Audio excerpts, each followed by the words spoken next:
Okay, everybody, welcome back to Pokemon Master 2456, and today we are going to be looking over how I use Dragonite. But you may notice that I am different. Yeah, I am not your normal host.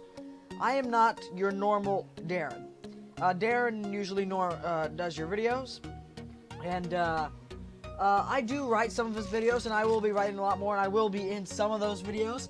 But you might know me from such videos as the Pokemon Battle Strategy Winter Edition. Yes, I wrote all the strategies for that, including the majority of the script. And today we are going to be looking over how I use my favorite Pokemon, Dragonite.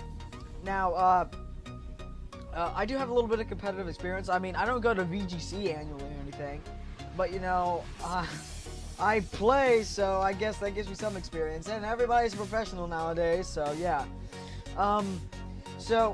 When we get into Dragonite, excuse me, but you'll know this is the way to run Dragonite. You ask anybody whether they go to VGC annually or if they just battle online, 3DS, Showdown, whatever, that they'll tell you Dragonite's core values are in that hidden ability multi-scale and this item called weakness policy. Now let's just go over why this is so important and crucial to our strategy, because it's an ability that most Pokemon do not get, and if most Pokemon got it, I'm pretty sure that some Pokemon would even be overlooked even more than they are today. So multi-scale. If this Pokemon is at full HP, damage taken from attacks is halved. So this is really big because Dragonite already has some good defenses, and we'll get to that later in the EV spread. But let's say you get hit by an Ice Beam, right? You get hit by an Ice Beam. Even though it is a super effective 4 times hit, it's only going to do half the damage that it normally would. And so you have a good chance of surviving that Ice Beam. And we have this weakness policy. It says if the holder is hit super effectively, it raises the attack and special attack by 2 stages, but this is only a single use. That's still good because a 2 times boost to your attack and or special attack is just monstrous. It's great because Dragonite already has a good attack. It's a pseudo-legendary. It's the OG Dragon type from Generation 1. And so these things tend to go hand in hand.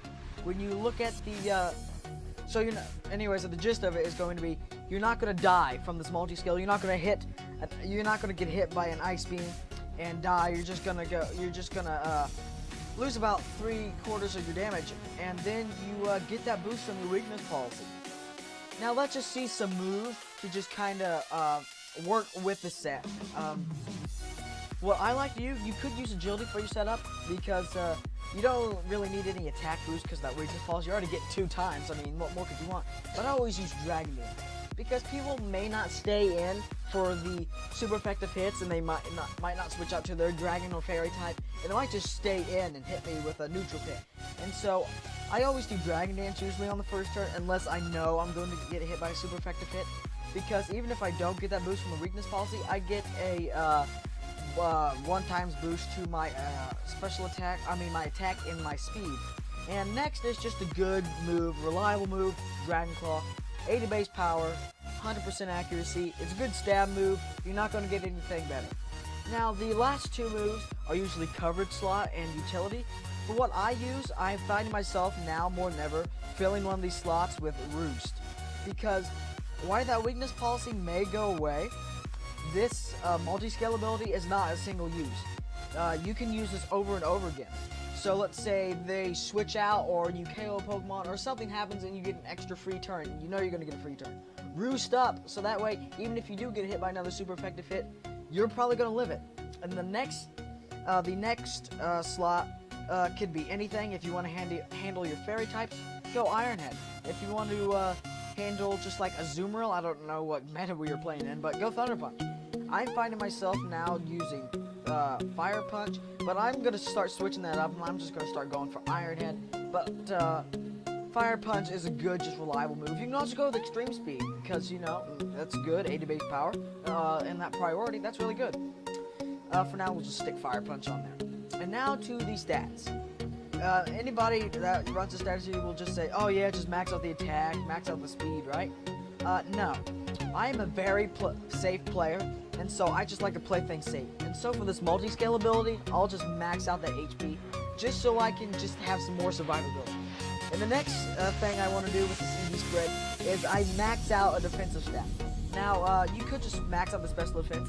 In my opinion, it's all depending on what you are trying to survive. If you want to survive a ice beam, then go for the special defense. Or you want to survive a moonblast, dazzling gleam, ice beam, you're gonna use the special defense boost because you're gonna be surviving a lot. But if you're going for other dragon types and just trying to survive maybe a rock slide, a stone edge, or another dragon claw, go for the defensive nature. I just go with the special defense, because you know, we already have 5 extra base stat points, and so I'll just put the other 4 in speed. You can put them in anything you want, but I'll just go in speed. You could put them in attack, because that'd give you 305 attack. That's pretty good, that's pretty solid. The next thing you're gonna do, I just give mine a special defense nature. I go with a careful nature, I believe. Yep, that's fine. So we're looking pretty good here. 386 on the base hit points, and 328 on the special defense. This is just a little strategy of mine on how I use Dragonite. People use this set all the time with the weakness multitude and the multi-scale, but I just kind of meld it into my own thing instead of with the ED spread and the moves. And so you'll be seeing me in more videos. I'll be writing a lot more, and I'll be in an upcoming video that I'm really excited about, so stay tuned for that. And right now, this is Dylan from Pokemon Master 2456, and I am signing out. Thanks for watching.